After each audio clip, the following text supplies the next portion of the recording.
I have another task for you. It's just for fun, so it's up to you if you want to do that or you don't. So here is Harry Potter name challenge, and I will run the code and I will show you how it works, okay? And you will do the code after that. So I will run it, and it asks me, enter your first name. So my first name is David.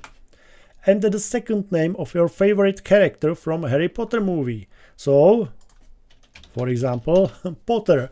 And so your new name is David Potter.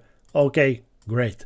Okay, so try to do something like this. It means there will be two inputs, and you will ask user for the two data, first name and the second name, and you will connect it in the string. Okay, and use f-string again. So you can pause the video and try it by yourself.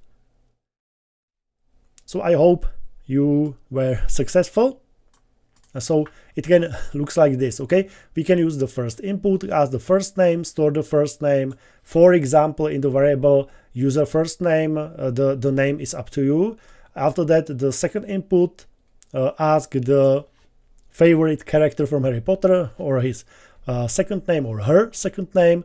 It will store the answer in user choice, and here we connect it by f-string with some string and user first name space user choice. Okay, so if enter your first name was David, favorite character Potter, so your new name is David Potter. Okay, so I hope you were successful.